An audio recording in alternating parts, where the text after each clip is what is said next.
Io does not drift through space untouched. It does not orbit quietly like a decorative satellite. It is gripped, measured, pulled into shape over and over again by the largest planet in the solar system. And the more deeply NASA examined Io, the more it became clear. This moon is not just volcanic. It is a demonstration of what happens when gravity becomes a continuous energy source. To understand Io fully, you have to zoom out. Jupiter dominates the Jovian system not just in size, but in influence. Its gravity governs the orbits of dozens of moons. Its magnetic field extends millions of kilometers into space. Its radiation belts are immense. Io exists well within this sphere of control. It orbits at just over 5.9 Jupiter radii from the planet's center. That proximity is everything, because Io does not orbit alone. Europa and Ganymede tug at it rhythmically. For every orbit Ganymede completes, Europa completes 2, and Io completes 4.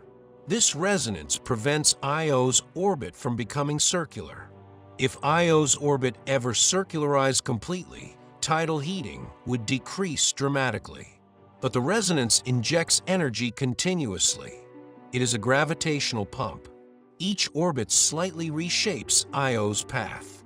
Each deviation produces tidal stress. Each stress cycle generates internal friction. The energy input is estimated at around 10 to the power of 14 watts. For comparison, humanity's entire global power consumption is on the order of 10 to the power of 13 watts. Io naturally dissipates an order of magnitude more energy than our civilization produces. And it does so every second. That energy cannot remain hidden. Escapes through volcanism, through heat flow, through chemical transformation. Io's heat flow per unit area is the highest of any known body in the solar system. In some regions, it exceeds 2 watts per square meter, far greater than Earth's average geothermal heat flux. This means the crust is thin in places. Models suggest it may be only a few kilometers thick above magma reservoirs. In some areas, molten material may lie just beneath a brittle surface layer. That thin crust cracks under stress. Lava escapes. The surface reshapes. The colors shift. And this reshaping is constant.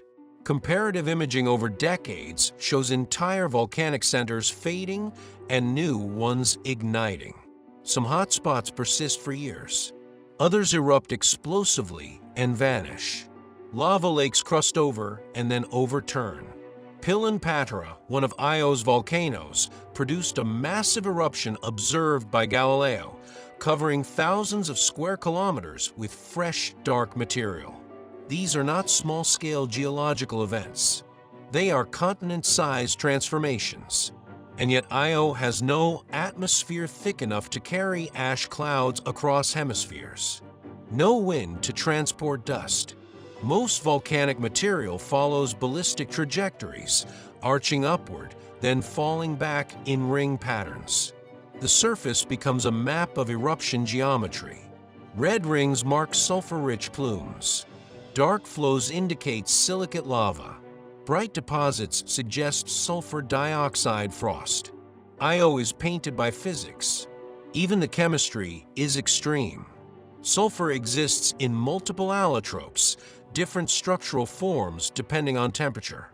As lava cools, sulfur compounds crystallize in varying colors. Temperature differences of just a few degrees can shift the hue of a deposit. Io is a chemical canvas under constant thermal variation. Then there is the radiation. Jupiter's magnetic field is tilted relative to its rotation axis. As Io orbits, it moves through changing magnetic conditions. Charged particles stream past it at enormous speeds. Surface molecules are sputtered away, knocked loose by energetic impacts. Some particles escape into space. Others are ionized and captured by the magnetic field. This process feeds the Io plasma torus. The torus glows in ultraviolet wavelengths, is detectable from Earth. In this sense, Io leaves a luminous trace along its orbit, a permanent mark of its interaction with Jupiter. Electric currents flow along magnetic field lines between Io and Jupiter. This interaction produces radio emissions detectable by spacecraft. Io is part of an electromagnetic circuit. Few planetary bodies are so intimately connected to their parent planet. If one could observe Io over centuries, patterns might emerge in its volcanic cycles. But human observation spans only decades. We see snapshots, we infer processes, we build models. But Io's full story unfolds over timescales longer than any single mission. And yet, even in limited time, NASA discovered something profound. Io is geologically alive in a way that rivals Earth, but is alive without water, alive without plate tectonics, alive without an atmosphere capable of sustaining life. Its energy source is purely mechanical, purely orbital. This challenges assumptions about planetary classification. Moons can be as dynamic as planets.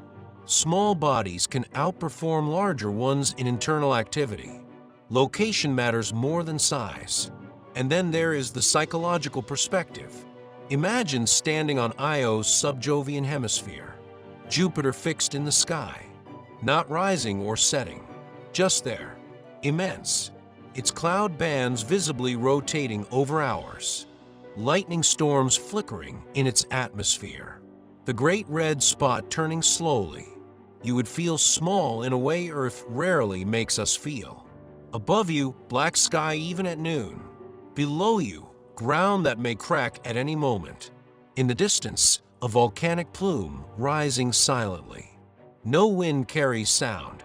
No air vibrates. Only the visual spectacle of eruption. And every 42 hours, darkness. Io passes into Jupiter's shadow. The sun vanishes. Surface temperatures drop rapidly. Sulfur dioxide condenses as frost. Then sunlight returns. Frost sublimates. The cycle repeats. The moon breathes in shadow. Io also teaches restraint. Despite its violence, it remains structurally intact. It has not torn itself apart. The tidal forces are immense, but not enough to exceed its structural cohesion. It exists in a narrow survivable band, too close to Jupiter, and it might disintegrate within the Roche limit. Too far, and heating would diminish. It survives in a precise orbital corridor. That precision highlights the delicate balances governing planetary systems. Slight shifts in orbital resonance could alter heating rates dramatically. A change in Europa's orbit, a perturbation from another moon. Over millions of years, such shifts may occur. But for now, the system is stable, violently stable. What NASA found on Io was not chaos. It was constrained extremity, a moon operating at the upper edge of thermal tolerance, a place where rock melts continuously, yet the body remains gravitationally coherent. A world defined not by what it lacks, but by what it endures. Io does not host life as we know it. Radiation levels are extreme. Temperatures fluctuate wildly. Water is scarce or absent at the surface. But it expands our understanding of planetary possibility. It proves that energy flows through gravitational systems in ways that can create astonishing outcomes. It reminds us that habitability is not the default metric of interest. Sometimes the most valuable worlds are the most hostile, because they reveal the mechanics of the universe with clarity. Io is a machine powered by gravity, a moon reshaped by resonance, a laboratory of tidal heating. And as long as Jupiter pulls, as long as Europa and Ganymede maintain their orbital rhythm, as long as the resonance remains unbroken, Io will continue to erupt, to fracture, to glow in infrared against the blackness of space. A small moon, in perpetual strain, burning not from within by chance, but by the relentless mathematics of orbit.